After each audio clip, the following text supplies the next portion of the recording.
कैसे हैं? हेलो भाइयों एवं बहनों।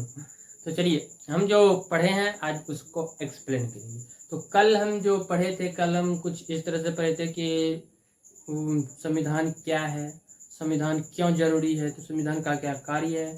तो जिसके बारे में जितना भी हम पढ़े थे तो आप लोगों के बीच मतलब कैमरा के बीच हम रखे वो बात। तो आज हम पढ़े, देखिए आज जो है हम पढ़े हैं किसी व्यक्ति की मौलिक पहचान यानी कि fundamental identity of A people, इसके बारे में एक्सप्लेन करेंगे। और दूसरा टॉपिक रखे हैं संविधान के बारे में। ठीक ना, आप पूरा मतलब संविधान पूर्ण रूप से अब आ जाएंगे। जिस चीज का टॉपिक हम शुरू किए हैं एक्सप्लेन करने के लिए तो उस चीज पे आ जाएंगे। जैसे संविधान से रिलेटेड अभी ये वीडियो आ रहा है तो संविधान आ जाएगा। तो उससे पहले हम समझेंगे, संविधान को समझने से पहले fundamental identity of A people यानी कि किसी व्यक्ति की मौलिक पहचान। कोई भी भारत, ये पूरे भारत का जो व्यक्ति है, तो भारत के व्यक्ति का मौलिक क्या पहचान होता है उसी के बारे में जानेंगे। तो हमारे संविधान में जो है क्या लिखा है किसी व्यक्ति की मौलिक पहचान के बारे में, तो हमारा संविधान देखिए क्या बता रहा है। यहाँ पे हमने लिखे हैं, तो पहला देखिए किसी व्यक्ति की मौलिक पहचान, इसको दो भाग में डिवाइड कर दिए हैं। पहला जो है राजनीतिक पहचान यानी कि पॉलिटिकल आइडेंटिटी, और दूसरा है नैतिक पहचान यानी कि मॉरल आइडेंटिटी। ठीक ना, तो देखिए पॉलिटिकल आइडेंटिटी में जो है यहाँ लिखे हैं, हम मार्क कर लेते हैं थोड़ा सा।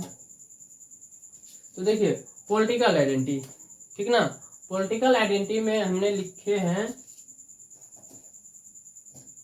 पॉलिटिकल आइडेंटिटी में यहाँ लिखे हैं कि लोग, ठीक, लोग जो है एक सामूहिक इकाई के रूप में साथ आते हैं।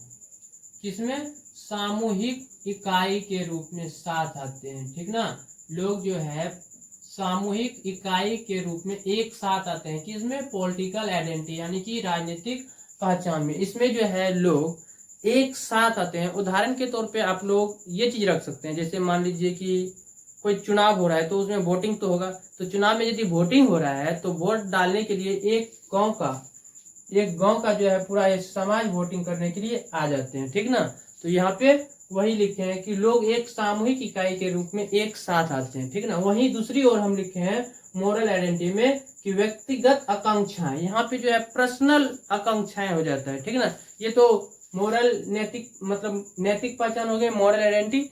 तो यहाँ पे व्यक्तिगत आकांक्षाएं, पर्सनल आकांक्षाएं होंगे, और लक्ष्य और स्वतंत्रता और मौलिक मूल्य। इसका मतलब होता है कि व्यक्तिगत पर्सनल, जैसे मान लीजिए मेरा मन है, हम स्वतंत्र हैं, हम वोट डालें या ना डालें, मेरा मन, हम नहीं जाएंगे वोट डालने के लिए। तो इसी प्रकार यहाँ पे बोल रहा है कि मोरल आइडेंटिटी में, नैतिक पहचान में हम लिखे हैं कि व्यक्तिगत आकांक्षाएं, हमारे संविधान में लिखा है कि आप पूर्ण रूप से स्वतंत्र हैं। ठीक ना, आप पूर्ण रूप से स्वतंत्र हैं। यदि आपका इच्छा है तो वोट डालिए, या नहीं है तो ना भी डालिए।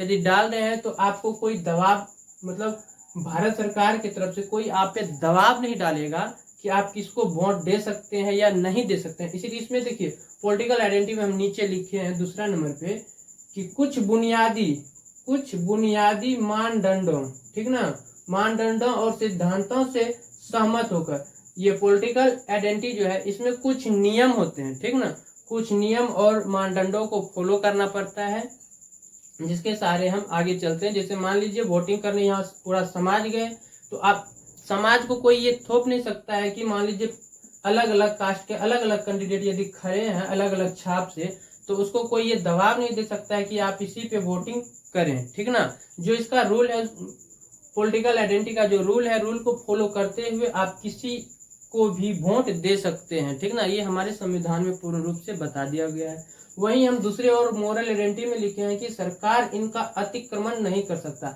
अब मान लीजिए इसमें इसलिए हम ये लिख लिए, जैसे मान लीजिए यहाँ पे हम पहले लिखे कि व्यक्तिगत आकांक्षाएं और लक्ष्य, स्वतंत्रताएं, मौलिक मूल्य। जैसे कि कोई किसी का कोई भी आकांक्षाएं हो सकता है। मान लीजिए कोई व्यक्ति है भारत का, वो कुछ भी बोल सकते हैं। मान लो कल्पना करेगा कि हम पूरा भारत का, अखंड भारत का साम्राज्य है, अखंड भारत का निर्माण करने की, कुछ भी वो बोल सकता है और सोच सकता है।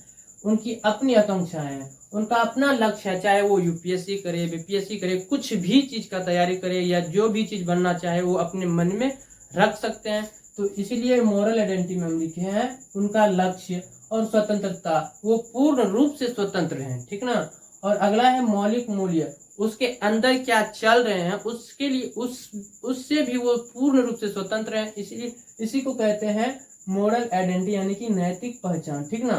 पूर्ण रूप से उसे स्वतंत्र कर दिया है सरकार। उसके बाद दूसरा यहाँ पे लिखे हैं सरकार इनका अतिक्रमण, और सरकार जो है इनको दबाने का प्रयास नहीं कर सकता। जैसे मान लीजिए कोई व्यक्ति है भारत का, यदि बोल देगा कि पूरा भारत अगला प्रधानमंत्री हम ही बनेंगे, तो उसका इच्छा है वो बोल सकता है, बोल दे, ठीक ना, लेकिन उसको सरकार ना दबा सकता है ना कुछ कर सकता है, क्योंकि ये मोरल आइडेंटिटी में आ जाता है, ठीक ना। इसीलिए सरकार इनका अतिक्रमण नहीं कर सकते। क्लियर है? आप लोग ये पूरा डायग्राम को समझ गए। अब चलिए आगे बढ़ते हैं। तो देखिए